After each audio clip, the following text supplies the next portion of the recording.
Bonjour, c'est Ursule encore. On est le 19 août 2022. Alors, je viens sonner la trompette aujourd'hui encore et je viens proclamer le retour de notre Seigneur Jésus-Christ. Soyons tous bénis, amen, et soyons remplis de sa joie. Alors, es-tu en communion avec les saints d'autrefois, avec Jésus-Christ, avec le ciel? Es-tu en communion avec tous ceux-là qui nous ont précédés, qui ont marché dans la gloire? Parce que la Bible dit que nous sommes environnés d'une si grande nuée de témoins. Et parce qu'ils nous environnent, la Bible nous encourage à courir de manière à remporter le prix. Parce qu'ils nous observent. Nous, on ne les observe pas, sauf si Dieu ouvrait nos yeux. Mais si Dieu n'ouvre pas nos yeux, on ne les voit pas. On ne sait pas ce qui se passe. Mais eux, ils nous voient. Ils sont témoins de ce qu'on fait. Tout ce que tu fais, ils sont aussi témoins. Alors que les anges notent tout ce que tu fais, eux aussi, ils notent aussi, ils sont témoins. Amen. C'est ça, le monde de lumière, le monde de vérité. Amen. Et toi et moi sommes appelés à être en communion avec eux. Ça veut dire quoi pour toi et moi? Ça veut dire que nous sommes appelés à marcher dans la vérité et la lumière. Pour peu que les ténèbres sont dans nos vies, alors ça veut dire que la communion est rompue. Parce que eux, ils ne peuvent plus être dans les ténèbres. Ils ont fini leur course et ils ont remporté le prix. Et je viens aujourd'hui nous encourager à tout faire pour être en communion avec les saints d'autrefois. Les enfants de Dieu aujourd'hui, quand ils entendent les saints, ils piquent leur crise. Ils disent, ah ouais, est-ce que c'est un saint catholique? Est-ce que c'est ceci, c'est là? Et puis que bon, est-ce qu'on adore les saints? Et que bon, c'est de l'idolâtrie? Toutes sortes d'histoires. Pourquoi? Parce que les enfants de Dieu sont dans l'ignorance. Ils ont été tellement conduits dans l'erreur, induits dans l'erreur, que finalement, là où il y a la vérité, plusieurs enfants de Dieu voient que c'est le mensonge. Il est important que la vérité soit restaurée. Et nous sommes dans le temps de l'Apocalypse. L'Apocalypse, ça veut dire la révélation. Ça veut dire la vérité. Ça veut dire la lumière. Alors, es-tu en communion avec les saints? Ceux-là qui ont vécu sur cette terre et qui sont partis dans le triomphe. Amen. Parce qu'ils ont fini leur course et ils sont maintenant dans la gloire. Alors, 1 Jean nous dit de la part de notre frère, ce qui était dès le commencement, ce que nous avons entendu, ce que nous avons vu de nos yeux, ce que nous avons contemplé et que nos yeux ont touché concernant la parole de vie, car la vie a été manifestée et nous l'avons vue et nous lui rendons témoignage et nous vous annonçons la vie éternelle qui était auprès du Père et qui nous a été manifestée. Ce que nous avons vu et entendu, nous vous l'annonçons à vous aussi afin que vous aussi vous soyez en communion avec nous. Or, notre communion est avec le Père et avec son Fils Jésus-Christ. Et nous écrivons ces choses afin que notre joie soit parfaite. Amen. Alors, l'apôtre Jean dit que notre communion est avec le Père et avec son Fils Jésus. Alors, si tu n'es pas en communion avec le Père et avec le Fils, ça veut dire que tu es dans le leur. Si tu n'es pas en communion avec eux, tu es tout simplement dans les ténèbres. Parce que Jésus-Christ, c'est le reflet du Père. Et le Père, c'est lui qui nous a créés, c'est lui qui est la lumière. Et il nous a appelés à être des enfants de lumière. Alors, le même Jean nous dit, dans Jean 1, il nous dit, au commencement était la parole, et la parole était avec Dieu, et la parole était Dieu. Elle était au commencement avec Dieu. Toutes choses ont été faites par elle, et rien de ce qui a été fait n'a été fait sans elle. En elle était la vie, et la vie était la lumière des hommes. La lumière, lui, dans les ténèbres ne l'ont point reçue. Alors, on va s'arrêter là. Alors, Jean nous dit, au commencement était la parole. Alors, on peut le dire autrement. Au commencement était la loi. Parce qu'au commencement, la parole, c'est quoi? Dieu a déclaré, il a dit que la lumière soit, et la lumière fut. Amen. Et c'est comme ça qu'il a créé notre monde en disant que cela soit et cela fut ainsi. C'est ça que ça nous dit dans le livre de Genèse. Et cette création de Dieu par le fruit de sa parole a été traduit pour nous en loi, pour que nous aussi nous fassions comme Dieu. Alors Dieu a dit qu'il soit ainsi, qu'il soit ainsi et qu'il soit ainsi, et la chose est arrivée. Et à nous, il nous dit, si vous faites ceci, si vous faites cela, la chose va aussi arriver. Parce que pour que la parole soit déclarée et qu'elle arrive à s'exécuter, il faudrait que toi et moi puissions marcher dans la lumière. Sinon, elle ne peut pas s'exécuter. Parce que la parole, elle exécute ce qui sort de la lumière, puisque la parole, elle est lumière. Amen. Alors, au commencement était la parole, et la parole était avec Dieu, et la parole était Dieu. On redit la même chose en synonyme. Au commencement était la loi, et la loi était avec Dieu, et la loi était Dieu. Dieu est notre loi. C'est ça la parole. Alors quand on prend toute la Bible, elle n'est faite que de lois. Elle est remplie de lois. Si tu fais ceci, si tu fais cela, voilà ce qui va t'arriver. Si tu fais cela, si tu ne fais pas ceci, voilà ce qui va t'arriver. Alors fais ceci, fais cela, fais ceci, fais cela. Aime ton prochain, partage ton pain avec celui qui est dans le besoin, respecte le sabbat. Et puis voilà, la parole de Dieu, elle est loi. Et la loi, c'est notre joie. C'est notre bonheur. Si par contre, la loi te fâche, si la loi te met mal à l'aise, ça veut tout simplement dire que tu n'es pas enfant de Dieu. Parce que, avant de créer notre monde, Dieu a mis des règles. Qu'est-ce que Jésus-Christ nous dit dans Apocalypse 3? Dans Apocalypse 3, à la lettre de l'église de Laodicée, il dit, écrit à l'ange de l'église de Laodicée, voici ce que dit l'Amen, le témoin fidèle et véritable, le commencement de la création de Dieu. Il y a une autre version qui dit le principe de la création de Dieu. Alors, qui dit principe dit règle. A, B, C, D, E, etc., etc. Alors, Jésus-Christ, à l'église de Laodicée, qui est la dernière, la 7e église parmi les 7 là, Jésus-Christ vient, il s'annonce, il dit je suis l'Amen. Il dit qu'il est la fin. Et tout de suite, il renvoie l'église de Laodicée au commencement. Il est en train de dire à Laodicée, si tu veux bien finir, retourne au commencement. Et au commencement, qu'est-ce qu'il y avait?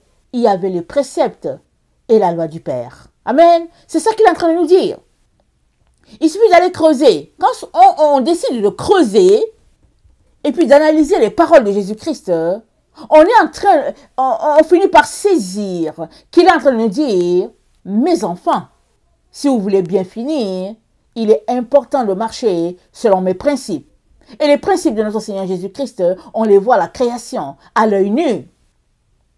On dit, la Bible dit, la terre était informe et vide. Et l'Esprit de Dieu se mouvait au-dessus. Alors, la terre était difforme. Ou bien, on dit la terre était informe. La terre était remplie de ténèbres. C'est ça que ça veut dire. Alors, elle n'était pas organisée. Et la Bible dit, l'Esprit de Dieu était là, elle se mouvait là, et Dieu dit que la lumière soit. Et la lumière fut. Et Dieu sépara la lumière d'avec les ténèbres. Parce que là où il y a lumière et ténèbres mélangées, c'est la confusion. C'est le gris. Mais Dieu, dès le départ, a donné la direction. Il veut que la lumière soit séparée des ténèbres. Qu'il n'y ait pas confusion du tout. Que quand la chose est lumière, elle est lumière. Et quand c'est ténèbres, c'est ténèbres. Voilà pourquoi il a appelé la lumière jour. Et il a appelé les ténèbres nuit. Il y a eu un soir, il y a eu un matin, c'est le premier jour. Alors notre Dieu, qui est le principe de la création, notre Dieu qui est le créateur, et qui a mis le principe de la création là à l'œil nu, nous appelle à faire comme lui, à marcher comme lui. Alors, si nous voulons bien finir, il nous dit qu'il est important qu'on retourne au commencement. C'est ça qu'il est en train de nous dire. Et regardons 2 Pierre. 2 Pierre 1 nous dit ceci. C'est Pierre qui nous parle. Alors 2 Pierre 1, le verset 12 nous dit ceci. Voilà pourquoi je prendrai soin de vous rappeler ces choses, bien que vous les connaissez, bien que vous les sachiez, et que vous soyez affermis dans la vérité présente. Donc Pierre est dans les derniers moments sur la terre. Il dit aux enfants de Dieu, il dit, vous les connaissez, mais je vous le rappelle encore. Alors vous savez, l'enseignement, c'est répéter la chose plusieurs fois. Plusieurs fois. Et quand un enfant est là à côté, il va dire, maman, tu l'as déjà dit. Tu dis, oui, ok, je l'ai déjà dit, je vais encore le dire aujourd'hui. Parce que c'est cela, enseigner. Alors Pierre dit donc aux enfants de Dieu, il dit, vous connaissez ces choses-là, puisque vous marchez dans la vérité. Il dit, il est de mon devoir de vous les rappeler et de vous garder en éveil jusqu'à ce que le Seigneur vienne. C'est ce que Pierre dit. Alors au verset 15, il dit, mais j'aurai soin qu'après mon départ, vous puissiez toujours vous souvenir de ces choses. Voilà pourquoi il les rappelle. Voilà pourquoi il les répète. Il dit, après mon départ, vous deviez toujours, vous puissiez toujours vous souvenir, c'est-à-dire de façon intermittente. Ça ne doit pas être interrompu, de façon continue, voilà. De façon continue, ça ne doit pas du tout être interrompu. Vous devez toujours vous souvenir de ces choses. Et quelles sont ces choses?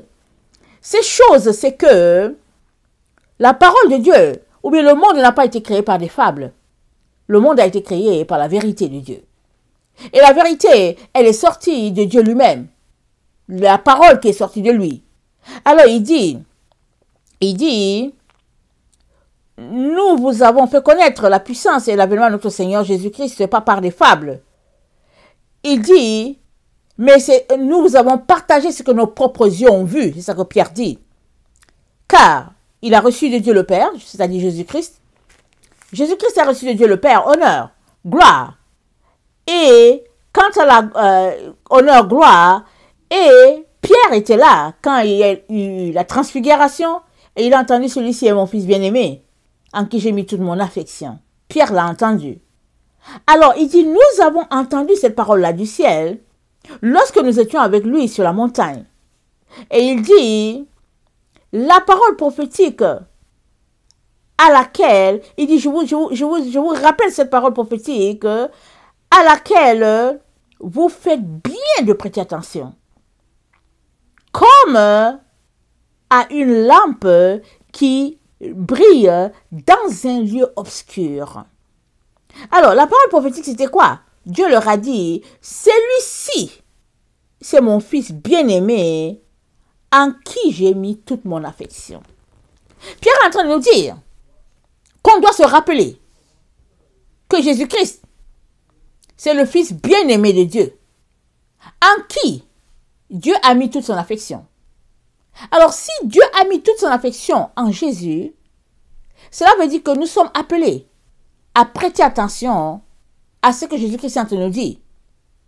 Nous sommes appelés à considérer ce que Dieu considère. Et Dieu dit, Jésus-Christ, c'est mon bien-aimé. C'est mon affection. Alors, ça veut dire que si tu aimes Dieu, tu ne peux pas ne pas aimer Jésus.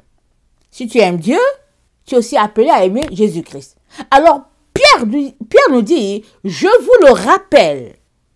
Et il dit, ça c'est la parole prophétique. Il dit, vous devez veiller sur cette parole-là comme à une lampe qui brille dans un lieu obscur jusqu'à ce que le jour vienne apparaître et que l'étoile du matin s'élève dans nos cœurs. Donc, Jésus-Christ est cette lampe. Il est dans notre cœur et Pierre nous dit de veiller à cela. Il nous dit d'arroser cela. Il nous dit de prendre soin de cela. C'est ça qu'il nous dit. Alors, si tu ne prends pas soin de ce que Dieu considère, ça veut dire que ça n'a pas de valeur pour toi. Mais quand quelque chose a la valeur, tu prends soin. Vraiment, tu mets du temps à t'occuper de cela. Et Paul aimerait que ce Jésus-Christ-là soit vraiment quelque chose de très précieux dans notre cœur. Et il nous rappelle que nous devons nous attacher à lui. Parce que il était là au commencement.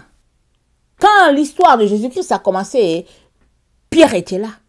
Il dit, on l'a vu de nos yeux et on a entendu Dieu parler, nous dire que celui-ci, c'est mon fils bien-aimé.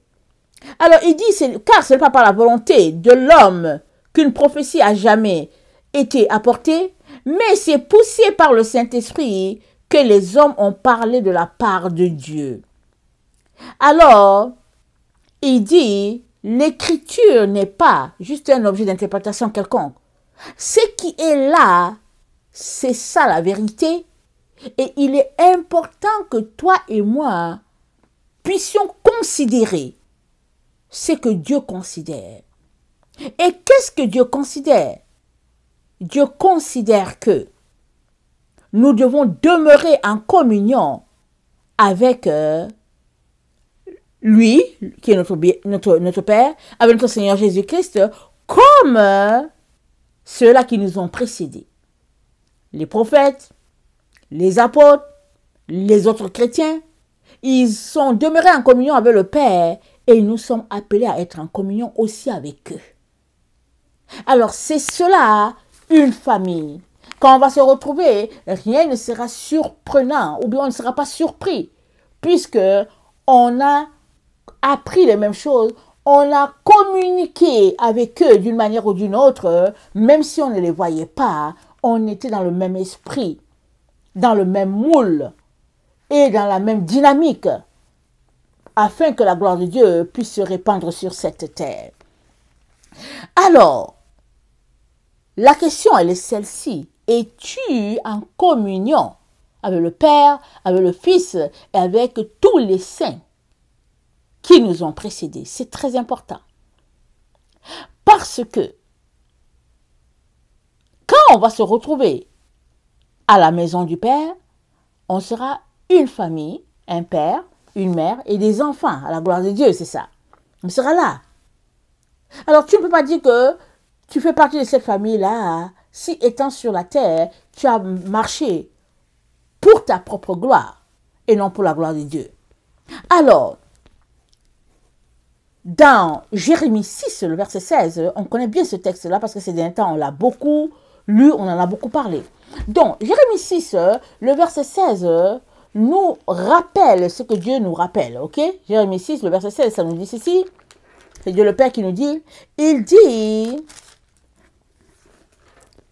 ainsi par l'Éternel, placez-vous sur les chemins, regardez et demandez quels sont les anciens sentiers. Quelle est la bonne voie? Marchez-y et vous trouverez le repos de vos âmes. Mais ils répondent, nous n'y marcherons pas. J'ai mis près de vous des sentinelles. Soyez attentifs au son de la trompette. Mais ils répondent, nous n'y serons pas attentifs. C'est pourquoi, écoutez, nation, sachez ce qui leur arrivera, assemblée de peuple. Écoute, terre, voici, je vais faire venir sur ce peuple le malheur, fruit de ses pensées. Car ils n'ont point été attentifs à mes paroles, ils ont méprisé ma loi. Ils ont méprisé ma loi. La loi de l'Éternel, c'est ça la lumière. La loi de l'Éternel, c'est la lumière que Dieu a placée sur notre chemin. Alors, tu peux faire comme les autres qui, dès qu'ils entendent le mot loi, ils piquent leur crise. Il y a des gens, ils ne veulent pas entendre loi. Dès qu'ils entendent loi, ils disent que ouais, il a parlé de loi, elle a parlé de loi, on est sous la grâce. Alors ils sont sous la grâce, ils pêchent comme ils veulent, ils font tout ce qu'ils veulent. Ils disent on est sous la grâce. Plusieurs se réveilleront de leur grâce dans le feu. Et je suis désolée de te dire la vérité. Plusieurs se réveilleront de leur grâce dans le feu éternel. Parce qu'ils ont tellement aimé la grâce qu'ils n'ont pas tenu compte de la crainte de Dieu. Grâce marche avec crainte. La grâce de Dieu, elle a pour ami la crainte de Dieu. Les deux marchent ensemble. Et la grâce de Dieu te fait craindre Dieu. Parce que quand tu considères sa grâce, tu dis, Seigneur, je ne suis pas digne. Je ne le mérite pas. Je ne mérite pas ça, Seigneur. Et finalement, tu vis dans cette élévation-là divine. Parce que Dieu a eu tellement de compassion de toi qu'il t'a fait grâce. C'est cela la grâce de Dieu. Mais si la grâce te pousse seulement à vivre sur la chair, alors ce n'est plus grâce. On ne parle plus de grâce. On parle tout simplement de la vie de débauche. Et une vie de débauche ne peut pas tenir devant Dieu. Alors, donc, nous sommes appelés à vivre dans les temps où nous sommes là, en attendant le retour de notre Seigneur, nous sommes appelés à vivre en communion avec les saints d'autrefois. En communion avec le Père, en communion avec le Fils, en communion avec les saints d'autrefois. Nous sommes appelés à vivre en communion avec eux. Et la question, je reviens là-dessus, es-tu en communion? Ou bien es-tu tout seul dans ta rivière? Tu es tout seul au milieu de l'eau et tu n'es en communion avec personne. Parce que Jésus-Christ t'a sauvé, tu es sous la grâce et tu fais ce que tu veux. Malheureusement, on ne peut pas marcher comme ça. Parce que la marche avec Dieu, c'est une marche de chaîne. C'est-à-dire, on est enchaînés les uns aux autres dans l'amour, dans la joie. C'est pas la chaîne de l'esclavage. C'est la chaîne de la liberté. Et cette chaîne-là, elle se tient par la loi de l'amour. La loi de la sanctification, de la sainteté, de la pureté. La loi de la dépendance des uns envers les autres. C'est ça la loi de l'amour. Maintenant, si tu as des problèmes à aimer ton frère, ta soeur, crie à Dieu. Parce que si tu n'as pas aimé étant sur cette terre, je ne vois pas comment tu vas faire pour aimer étant au ciel. Parce que tout se passe ici. Ne pense pas que ta vie de l'autre côté, elle sera différente de celle d'ici. Non. Ta vie de l'autre côté, elle sera exactement celle que tu as vécue ici. Si tu as vécu sur cette terre pour aimer ton Dieu et ton prochain comme toi-même, tu vivras dans la gloire de Dieu, aimant ton prochain comme toi-même. Si tu as vécu pour ta propre chair, étant égoïste, détestant les gens, détestant la loi de Dieu, tu vas te retrouver à l'endroit où tous ceux qui ont détesté Dieu se retrouvent. Tu vas te retrouver en enfer. Il faut que je te dise la vérité. Je dois te dire la vérité, mon frère, ma soeur. Beaucoup de gens n'aiment pas qu'on leur dise la vérité. Ils n'aiment pas ça. Surtout en temps parler d'enfer, ils n'aiment pas ça. Ou bien ils vont dire, ah non, mais elle là, quand je l'entends, elle m'énerve. Je sais combien j'énerve beaucoup de gens. Mais je suis désolée de te dire la vérité. C'est pas grave si elle t'énerve. Change d'abord. Change d'abord. Si elle t'énerve, c'est pas grave. Ça ne me fait rien.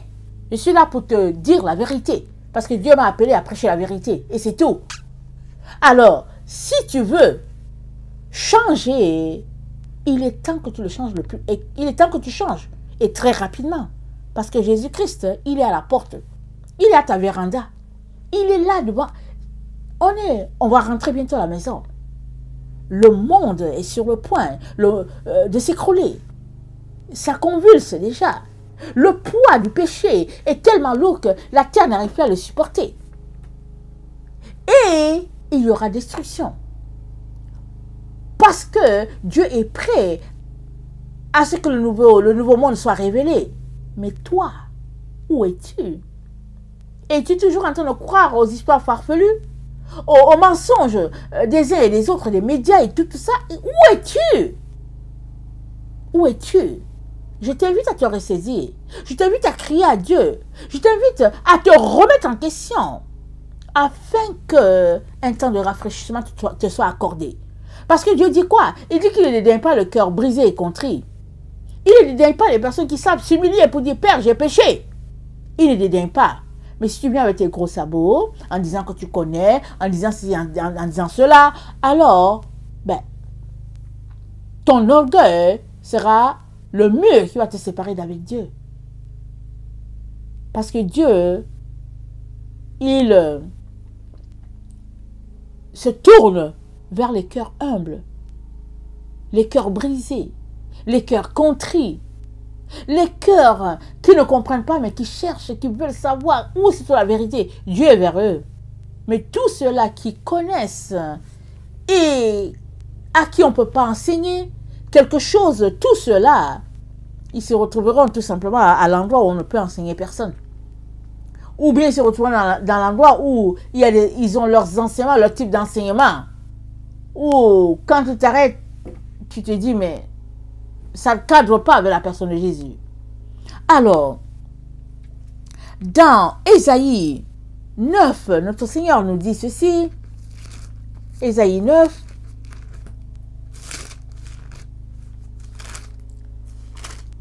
Ça dit, le peuple qui marchait dans les ténèbres voit une grande lumière.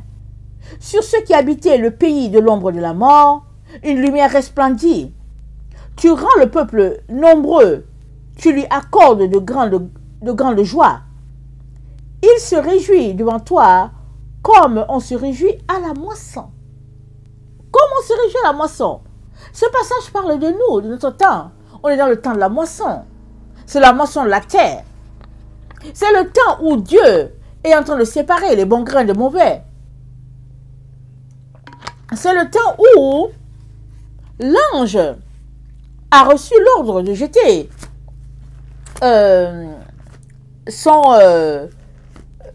comment on appelle ce truc-là? Attendez, Apocalypse 14.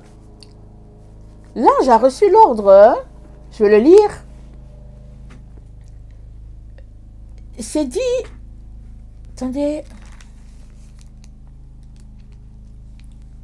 Apocalypse 14, le verset 14, je regardais, et voici, il y avait une nuée blanche, et sur la nuée était assis quelqu'un qui ressemblait à un fils d'homme, ayant sur sa tête une couronne d'or, et dans sa main une faucille tranchante. Donc voilà, l'ange a reçu l'ordre de jeter sa faucille. Parce que c'est temps de la moisson. Nous y sommes. Et Dieu, il est en train de séparer. Le temps où nous sommes là, Dieu est en train de séparer. Je ne sais pas si tu l'as vu. Ou bien si tu ne le vois pas. Il y a séparation claire et nette entre les enfants de lumière et les enfants de ténèbres.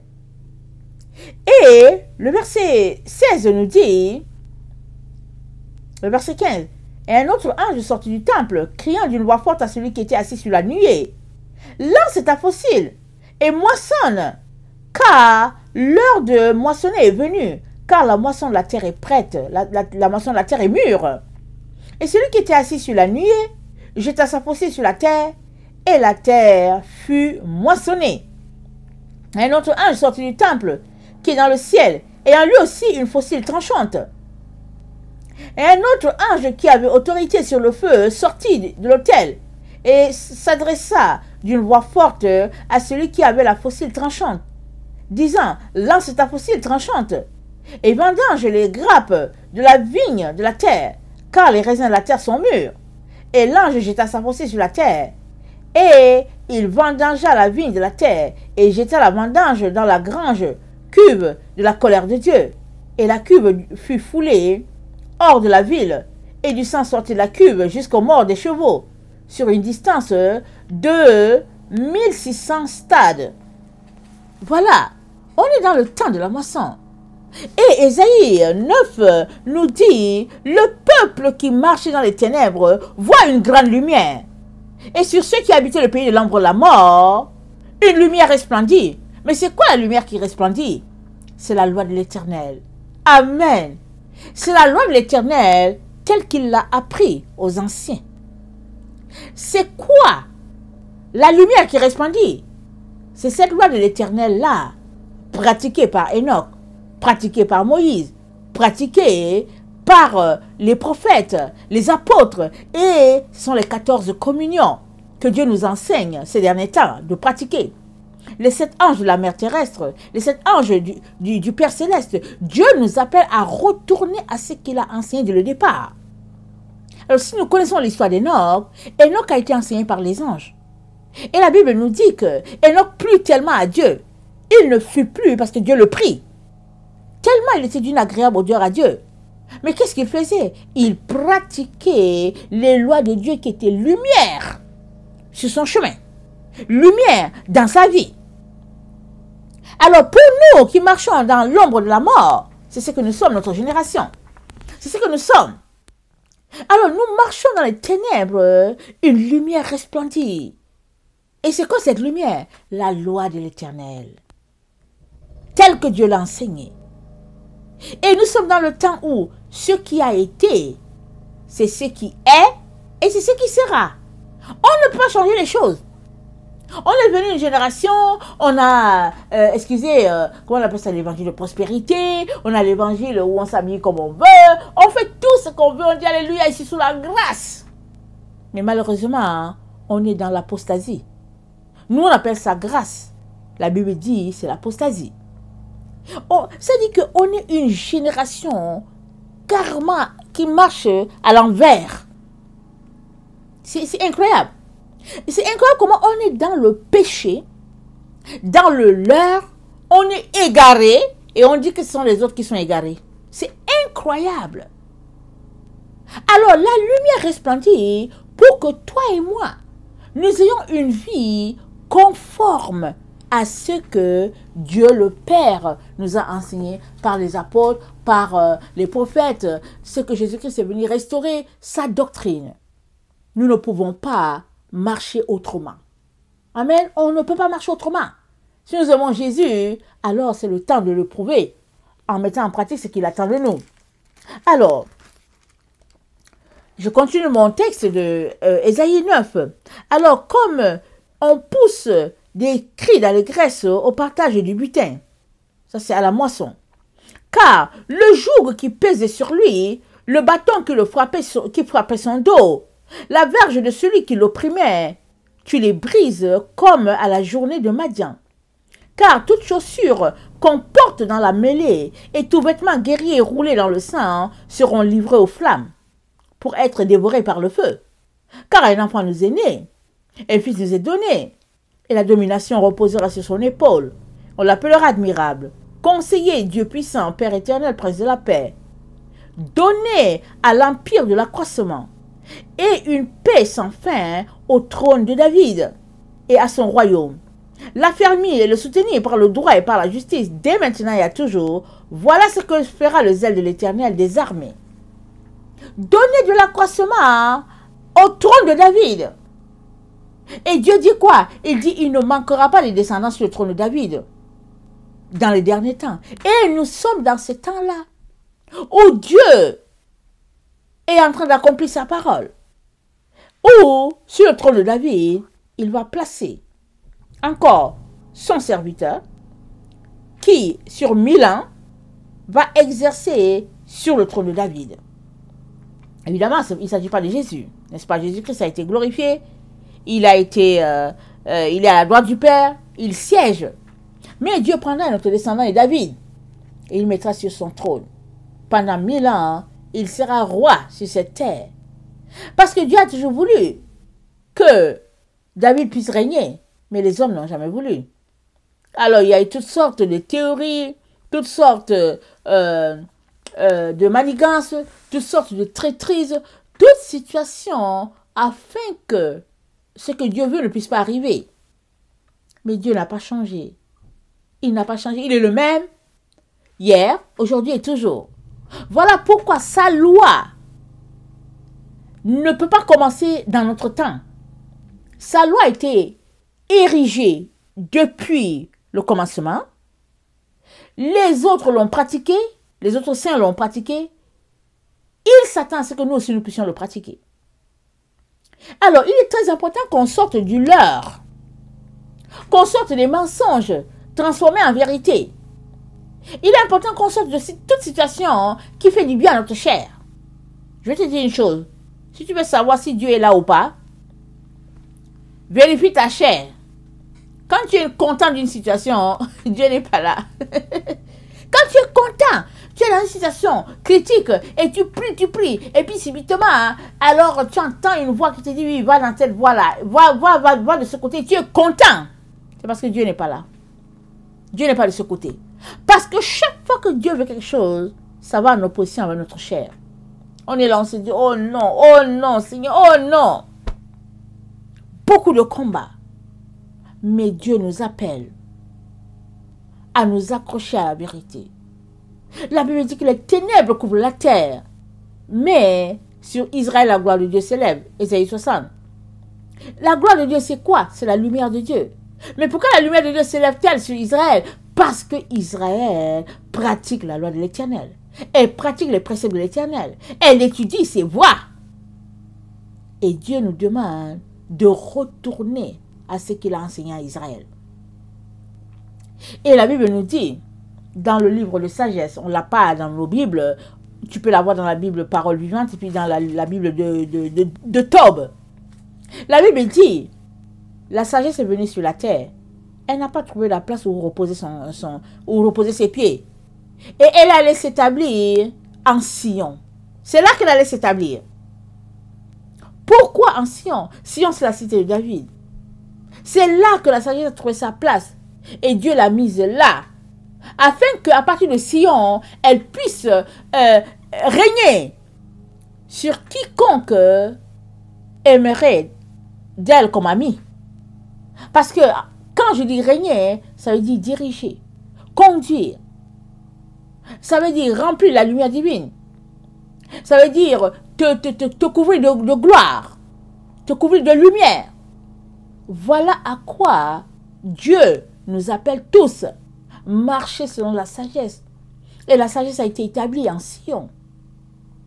Alors, nous y sommes. C'est la moisson. Malheureusement, nous ne pouvons pas marcher seuls sur notre chemin. On est appelé à être un maillon de la chaîne. Et la chaîne, c'est qui l'ont parti? Ce sont les anciens. C'est depuis le temps d'Adam que la chaîne est partie. Depuis le temps d'Adam, la chaîne est partie. Et elle prendra fin un jour dans notre temps. Et il est important que tu t'assures que tu fais partie de la chaîne. Cette chaîne remplie de lumière. Cette chaîne qui est le regroupement des enfants de lumière, les enfants de vérité. Cette chaîne où Dieu lui-même est à la tête. Amen. Dieu est à la tête du maillon. Nous ne pouvons que